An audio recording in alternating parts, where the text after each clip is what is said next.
Hello everyone, welcome to Free Online Class Assam. আজি আমি আলোচনা কৰিম তোমালোকৰ ক্লাছ 7ৰ আসামিছৰ 1 নম্বৰ চেপ্টাৰ গছ ভালপোৱা ককাৰ খং। এইটো চেপ্টাৰৰ সকলো প্ৰশ্নোত্তৰকেইটা অতি চুটি আৰু সহজকৈ দিয়া হৈছে যাতে তোমালোকৰ বাবে ইজি হয়।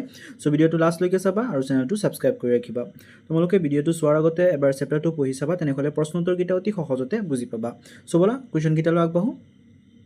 প্ৰথমতে চোৱা কবিৰ পৰিচয়টো দিয়া আছে, তোমালোকে কবিৰ পৰিচয়টো ভালকৈ পঢ়িবা। কবিৰ পৰিচয়ৰ পৰা বহুত কুৱেশ্যন আহে, সো ইম্পৰ্টেণ্ট হয়। চোৱা মই এবাৰ পঢ়ি শুনাই দিছোঁ। ডক্টৰ ভৱেন্দ্ৰ শইকীয়া কি হয়, কবিজনৰ নাম হয়, ঠিক আছে, ডক্টৰ ভৱেন্দ্ৰ শইকীয়া। তাৰপিছত 1932 আৰু 2003 কি হয়, তেওঁৰ জন্ম আৰু তেওঁৰ মৃত্যু চন। তাৰপিছত সেইগৰাকী শিশু সাহিত্যিক, গল্পকাৰ, উপন্যাসবিদ, চলচ্চিত্ৰ পৰিচালক। তেওঁৰ জন্ম নগাঁৱত হৈছিলে। ডক্টৰ শইকীয়া গুৱাহাটী বিশ্ববিদ্যালয়ৰ পদাৰ্থ বিজ্ঞান বিভাগৰ অধ্যাপক আছিল। শান্তশিষ্ট, সুস্থপুষ্ট, মহাদুষ্ট। তেওঁৰ এখন কালজয়ী অনতাৰ শিশুনাট, তেওঁ সফুৰা যিখন নেকি শিশু আলোচনী হয়, আৰু প্ৰান্তিক নামৰ মাহেকীয়া সাহিত্যিক আলোচনীখনৰ প্ৰতিষ্ঠাপক সম্পাদক আছিল। তেওঁৰ কল্যাণৰ বাবে তেওঁ শিশুৰ কল্যাণৰ বাবে তেওঁ আৰোহণ নামৰ এটি অনুষ্ঠান প্ৰতিষ্ঠা কৰি থৈ গৈছে, ঠিক আছে। সো তোমালোকে কবি পৰিচয় যিটো আছে গোটেইটো পঢ়িবা, ইয়াৰ পৰা কুৱেশ্যন আহে। তাৰপিছত চোৱা নেক্সট কুৱেশ্যন। 1 নম্বৰ কুৱেশ্যন দিয়া আছে, তলত দিয়া প্ৰশ্নবোৰৰ উত্তৰটো বাছি উলিয়াই সঠিক বৃত্তটো পূৰ কৰা, ঠিক আছে। ইয়াত চোৱা এটা কুৱেশ্যন দিয়া আছে, কুৱেশ্যনটো পঢ়িলৈ ইয়াত চোৱা খালী ঠাই আছে। খালী ঠাইটো পূৰ কৰিবৰ কাৰণে তলৰ পৰা 4টা অপশ্যন আছে। 4টা অপশ্যনৰ পৰা যিটো শুদ্ধ অপশ্যন হয়, শুদ্ধ অপশ্যনটো বাছি উলিয়াই তলত থকা যিটো বাকচ আছে, বাকচটোত যিটো বৃত্ত আছে তাত চোৱা ক, খ, গ এনেকৈ লিখা আছে। তাত যিটো শুদ্ধ অপশ্যন হয়, শুদ্ধ অপশ্যনটো মাৰ্ক কৰিব লাগে, এনেকৈ বৃত্তটো পূৰ কৰিব লাগে, ঠিক আছে। তো চোৱা প্ৰথমটো চোৱা, ভাল পালোঁ ৰঘুনাথ এই কথাষাৰ ককাই কিয় কৈছিল। ইয়াত চোৱা প্ৰথমটো, আমলখি গছজোপা কটাৰ বাবে। তাৰপিছত খ নম্বৰ আছে, ৰঘুনাথে পুতেকৰ বিয়ালৈ মতা বাবে। তাৰপিছত বিয়াৰ ৰবাখন দিয়া বাবে। তাৰপিছত বিয়ালৈ আলহী অতিথি অহা বাবে। সো যদি তোমালোকে চেপ্টাৰটো পঢ়িছা তেনেহ'লে এইকেইটা অতি সহজতে কৰিব পাৰিবা। ইয়াত শুদ্ধ অপশ্যনটো হ'ব খ নম্বৰ, ৰঘুনাথে পুতেকৰ বিয়ালৈ মতা বাবে। সো যিটো শুদ্ধ অপশ্যন হয়, শুদ্ধ অপশ্যনটো এনেকৈ তোমালোকে বৃত্তটো পূৰ কৰি দিবা। তাৰপিছত চোৱা নেক্সট দিয়া আছে, বিয়াঘৰত ককাৰ খং উঠাৰ কাৰণটো কি আছিলে। সো বিয়াঘৰত যদি তোমালোকে চেপ্টাৰটো পঢ়িছা তেনেহ'লে গম পোৱা, একেবাৰে ইজি হয়। বিয়াঘৰত ককাৰ খং উঠিছিলে, কিয় খং উঠিছিলে সেইটো সুধিছে। প্ৰথম অপশ্যন দিয়া আছে বিয়া ৰবাখন দিয়া বাবে। তাৰপিছত খ নম্বৰ দিয়া আছে আমলখি গছজোপা কটা বাবে। তাৰপিছত বিয়ালৈ আলহী অতিথিৰ অহা বাবে। তাৰপিছত ঘৰলৈ ন বোৱাৰী আহিব বাবে। সো চেপ্টাৰটোৰ নামে কি হয়, চেপ্টাৰটোৰ নামটো যদি তোমালোকে প্ৰথমতে ভালকৈ দেখিছা তেনেহ'লে গম পাবা যে ককাই কি কৰিছিলে, গছ গছনিক বহুত ভাল পাইছিলে। সো যেতিয়া দেখিছিলে যে বিয়াৰ ৰবাখন পতাৰ বাবে কি কৰিছিলে, আমলখি গছজোপা কাটিছিলে, তেতিয়া বহুত খং কৰিছিলে। সো শুদ্ধ অপশ্যনটো কি হ'ব, খ নম্বৰটো হ'ব আমলখি গছজোপা কটা বাবে, ঠিক আছে। সো এনেকৈ মাৰ্ক কৰিবা। তাৰপিছত চোৱা, আলহী অতিথি যাব, ৰবা নাইকিয়া হ'ব কথাষাৰ কোনে কাক কৈছিল। অপশ্যন আছে চোৱা, প্ৰথম অপশ্যন দিয়া আছে ককাই দৰাটিক কৈছিল। তাৰপিছত অপশ্যন আছে ৰঘুনাথে ককাক কৈছিল। তাৰপিছত আছে ককাই ৰঘুনাথক কৈছিল। তাৰপিছত অপশ্যন আছে দৰাটিয়ে ককাক কৈছিল। শুদ্ধ অপশ্যনটো হ'ব ককাই ৰঘুনাথক কৈছিল। তাৰপিছত চোৱা 2 নম্বৰ, তলত দিয়া প্ৰশ্নকেইটাৰ উত্তৰ দিয়া। তাৰে প্ৰথম কুৱেশ্যন দিয়া আছে, কবিয়ে কবিতাটোত কাৰ বিয়াৰ কথা উল্লেখ কৰিছে। এনচাৰ হ'ব, কবিয়ে কবিতাটোত ৰঘুনাথৰ পুতেকৰ বিয়াৰ কথা উল্লেখ কৰিছে। তাৰপিছত নেক্সট কুৱেশ্যন চোৱা, বিয়াঘৰলৈ আহি ককাই ৰঘুনাথক সোধা প্ৰশ্ন দুটা কি কি। এনচাৰ হ'ব, বিয়াঘৰলৈ আহি ককাই ৰঘুনাথক সোধা প্ৰশ্ন দুটা হ'ল, ৰবাখন দিবলৈকে আমলখি গছজোপা কিয়নো কাটিলা। তাৰপিছত নেক্সট কুৱেশ্যন কি হয়, আমলখি গছজোপা সহজে ঘূৰাই পাবানে। তাৰপিছত চোৱা নেক্সট কুৱেশ্যন, দৰাটিক মাতিবলৈ ককাই ৰঘুনাথক কিয় কৈছিল। এনচাৰ হ'ব, দৰাটিক আশীৰ্বাদ দিবলৈ ককাই দৰাটিক মাতিবলৈ কৈছিল। তাৰপিছত চোৱা নেক্সট কুৱেশ্যন, ককাই বিয়াঘৰত কিয় একো খোৱা নাছিল। এনচাৰ হ'ব, ককাই বিয়াঘৰত আমলখি গছজোপা কাটি পেলোৱা বাবে একো খোৱা নাছিলে। তাৰপিছত চোৱা নেক্সট কুৱেশ্যন, 3 নম্বৰ ক দিয়া আছে, তলত দিয়া স্তৱকটোৰ ভাৱাৰ্থ পঢ়া।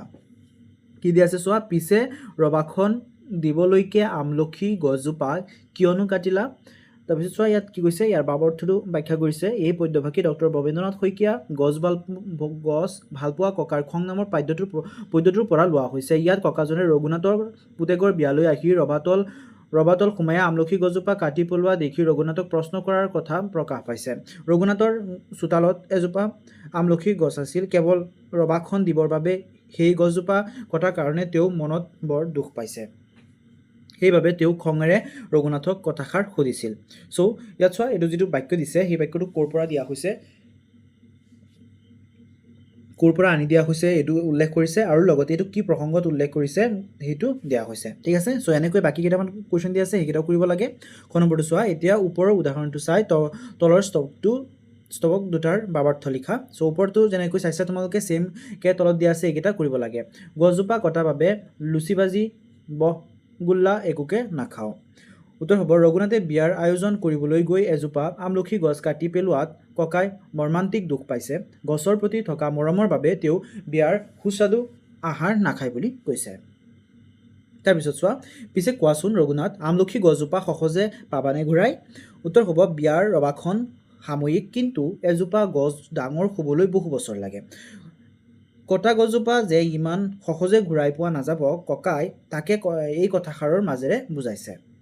ত' যেতিয়া নেকি ৰঘুনাথে কি কৰিছিলে, গছজোপা কাটি পেলাইছিলে, তেতিয়া বিয়াখনত আহি ককাই দেখিছিলে যে গছজোপা নাই, কাটি পেলাইছে। চ' তেতিয়া ককাই এইটো বুজাবৰ কাৰণে কথাষাৰ কৈছিলে যে গছজোপা খুব কম সময়তে আকৌ ইমান ডাঙৰ হৈ নুঠে, গছ এটা হ'বলৈ বহুত সময় লাগে, সেই কথা বুজাবৰ কাৰণে ককাই এই কথাষাৰ কৈছিলে। তাৰপিছত চোৱা, ভাবি কোৱা আৰু লিখা। তাৰে প্ৰথম কুৱেশ্যনটো দিয়া আছে, ৰঘুনাথে আমলখি গছজোপা নকটাকৈ বিয়াৰ ৰবাখন কেনেদৰে সজাব পাৰিলেহেঁতেন। চ' ৰঘুনাথে কি কৰিছিলে, আমলখি গছজোপা কি কৰিছিলে, কাটি পেলাইছিলে। কিন্তু যদি নাকাটিলেহেঁতেন তেনেহ'লে ৰবাখন কেনেদৰে সজাব পাৰিলেহেঁতেন সেইটো সুধিছে। এনচাৰ হ'ব, ৰঘুনাথে গছজোপাক মাজত ৰাখিয়েই চাৰিওফালে কাপোৰ তৈৰি ৰবাখন সজাব পাৰিলেহেঁতেন। তাৰপিছত নেক্সট কুৱেশ্যন চোৱা, ৰঘুনাথৰ পুতেকৰ বিয়ালৈ যদি তুমি গ'লাহেঁতেন, আমলখি গছজোপা কটা বাবে তুমি কি ক'লাহেঁতেন? এনচাৰ হ'ব, মই ক'লোহেঁতেন যে গছজোপাই আমাক অক্সিজেন আৰু ফল দিয়ে, গতিকে ইয়াক কটাটো উচিত হোৱা নাই। তাৰপিছত চোৱা, নেক্সট কুৱেশ্যন, কবিতাটোত ককাৰ কথাৰ মাজেৰে কি বাৰ্তা দিবলৈ বিচৰা হৈছে? এনচাৰ হ'ব, কবিতাটোত ককাৰ কথাৰ মাজেৰে গছ গছনি সংৰক্ষণ আৰু বৃক্ষৰোপণ প্ৰয়োজনীয়তাৰ বাৰ্তা দিবলৈ বিচৰা হৈছে। ঠিক আছে, কবিতাটোত ককাৰ কথাৰ মাজেৰে দুটা কথা বুজাবৰ কাৰণে চেষ্টা কৰা হৈছে। প্ৰথমটো হৈছে গছ গছনি সংৰক্ষণৰ কথা, আৰু তাৰপিছত বৃক্ষৰোপণৰ প্ৰয়োজনীয়তাৰ কথা। ঠিক আছে, তাৰপিছত চোৱা, তলত দিয়া ককাৰ সংলাপ পঢ়া। ককাৰ কথাখিনি উত্তৰ ৰঘুনাথে কি ক'ব পাৰে ভাবি খালী ঠাই লিখি কথোপকথনটো সম্পূৰ্ণ কৰা। চ' ইয়াত চোৱা, প্ৰথমতে ককাৰ কেইটামান কথা ইয়াত দিয়া হৈ আছে। ৰবাখনত দিওঁতে আমলখি গছজোপা কিয় কাটিলা, ৰবাৰ বাবে আনফালে ঠাই উলিয়াব নোৱাৰিলানে, এনেকৈ ককাই কুৱেশ্যন কেইটামান সুধিছে। তাৰ প্ৰতি উত্তৰত ৰঘুনাথে কেনেকুৱা ধৰণৰ উত্তৰ দিব পাৰিলেহেঁতেন সেইকেইটা লিখিব লাগে। ঠিক আছে, চ' চোৱা, এইকেইটা মই লিখি দিছোঁ। প্ৰথমতে ককাই কি সুধিছিলে, যে ৰবাখন দিওঁতে আমলখি গছজোপা কিয় কাটিলা, ৰবাৰ বাবে আনফালে ঠাই উলিয়াব নোৱাৰিলানে?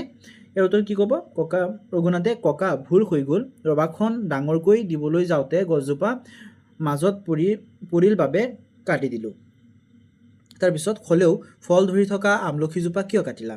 আমলখিৰ পুলি এটা তাত ৰুই ডাঙৰ কৰিলা বাৰু, তাৰপিছত ফল ধৰিবলৈ কিমান বছৰ লাগিব ভাবি চাইছানে? মই ইমান কথা ভবা নাছিলোঁ ককা, মোক ক্ষমা কৰক। ঠিক আছে, তাৰপিছত চোৱা, বৰ বেয়া কাম কৰিলা ৰঘুনাথ, মোৰ বৰ দুখ লাগিল, বেয়াও পালোঁ, দৰাটি মাতা, তেওঁ এজুলুকা আশীৰ্বাদ দি ঘৰলৈ যাওঁগৈ। তাৰপিছত ৰঘুনাথে কৈছে যে ককা, বিয়াৰ জলপানখিনি খাইহে যাব। তাৰপিছত ককাই কি কৈছে, বেয়া নাপাবা, মোৰ আৰু খাবলৈ একেবাৰে মন কৰা নাই। ঠিক আছে, তাৰপিছত 6 নম্বৰ চোৱা, তলত দিয়া বাকচটোত কিছুমান শব্দ দিয়া আছে। কাষৰ বৃত্তটোত সেই শব্দবোৰৰ অৰ্থ আছে, তাৰ পৰা সঠিক অৰ্থ বিচাৰি আনি বাকচটো খালী ঠাই পূৰ কৰা। ঠিক আছে, ইয়াত চোৱা, কেইটামান শব্দ দিয়া আছে। চোৱা, ইয়াত শব্দ তাৰপিছত অৰ্থ লিখিব দিছে। ঠিক আছে, চ' যিটো শব্দ দিয়া আছে, শব্দৰ অৰ্থকেইটা এই ওচৰত থকা বাকচটোতে আছে। চ' ইয়াৰ পৰা বিচাৰি উলিয়াই লিখিব লাগে। চ' চোৱা, মই লিখি দিছোঁ ইয়াতে, এজোপা কি হ'ব, জুলুকা, এইটো হ'ব একাজলি, তাৰপিছত ঔষধ, এইটো হ'ব দৰৱ, তাৰপিছত ৰবা, এইটো হ'ব উৎসৱ পৰৱৰ বাবে ওখকৈ দিয়া চালি, তাৰপিছত বোৱাৰী, এইটো হ'ব পুত্ৰৰ পত্নী, তাৰপিছত দিয়া আছে অতিথি, এইটো হ'ব আলহী। ঠিক আছে, তাৰপিছত চোৱা, 7 নম্বৰ দিয়া আছে, তলত দিয়া কথাখিনি ভালদৰে পঢ়া। ইয়াত চোৱা, প্ৰথম বাক্য এটা দিয়া আছে, তুমি মোক পুতেৰাৰ বিয়ালৈ মাতিলা। সো ইয়াত চোৱা কেইটামান শব্দ ব্যৱহাৰ কৰা হৈছে পুতেৰা তাৰপিছত মাৰা দেউতাৰা ককাৰা আইতাৰা ভনীয়েৰা এনেকুৱা ধৰণৰ কিছুমান শব্দ ব্যৱহাৰ কৰা হৈছে ঠিক আছে সো যি এইকেইটা শব্দত চোৱা ৰ এৰা ৰা এ ক এনেকুৱা ধৰণৰ কি কৰা হৈছে বিভক্তি ব্যৱহাৰ কৰা হৈছে সো এইবোৰক কি কোৱা হয় এনেকুৱা ধৰণৰ বিভক্তি কোৱা হয় সম্বন্ধবাচক বা পুৰুষবাচক বিভক্তি বুলি কোৱা হয় ঠিক আছে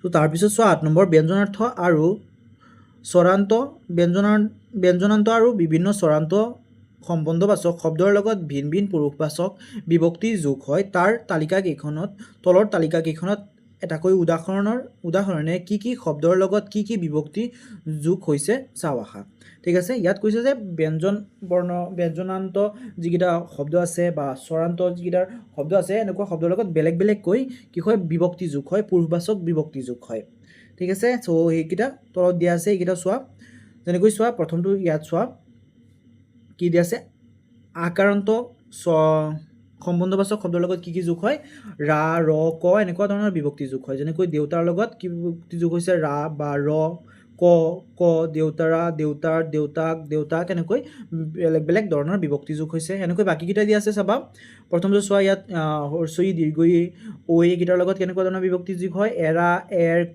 কেনেকুৱা ধৰণৰ বিভক্তি যোগ হয় যেনেকৈ বায়েৰা বায়েৰ বায়েক বায়েক এনেকৈ ঠিক আছে বায়েৰ লগত এইকেইটা বিভক্তি যোগ হয় এনেকৈ বাকীকেইটা আছে চোৱা এইকেইটা তোমালোকে পঢ়ি চাবা ঠিক আছে তাৰপিছত চোৱা এটা কুৱেশ্যন দি আছে কুৱেশ্যনটোৰ এনসাৰ কৰিব লাগে 9 নম্বৰ তলৰ সম্বন্ধ বুজোৱা শব্দবোৰত পুৰুষবাচক বিভক্তি যোগ কৰি লিখা সো ইয়াত চোৱা আইতা সখী পেহী শাহ আমৈ বৌ দেউৰ এইকেইটাৰ লগত কি কৰিব লাগে বিভক্তি যোগ কৰি লিখিব লাগে এইকেইটা চোৱা একেবাৰে ইজিকৈ তলত মই বাকচত বনাই লিখি দিছোঁ তোমালোকে ইয়াৰ পৰা চাই লিখি ল'বা প্ৰথমতে চোৱা সম্বন্ধ বুজোৱা শব্দ তাৰ এগেইনষ্টত যিকেইটা আছে দ্বিতীয় পুৰুষ তাৰপিছত তৃতীয় পুৰুষ ঠিক আছে এইকেইটা বেলেগ বেলেগকৈ দিয়া হৈছে তোমাৰ তোৰ এইকেইটাৰ লগত বেলেগ বেলেগকৈ দিয়া হৈছে ঠিক আছে আইতা কি হ'ব আইতাৰা তাৰপিছত দ্বিতীয় পুৰুষত কি হ'ব আইতাৰ তাৰপিছত আইতাক কেনেকৈ বাকীকেইটা সখী দ্বিতীয় পুৰুষত হ'ব সখীয়েৰা তাৰপিছত দ্বিতীয় পুৰুষত হ'ব সখীয়েৰ তাৰপিছত তৃতীয় পুৰুষত হ'ব সখীয়েক ঠিক আছে এনেকৈ বাকীকেইটা দিয়া আছে পেহী শাহু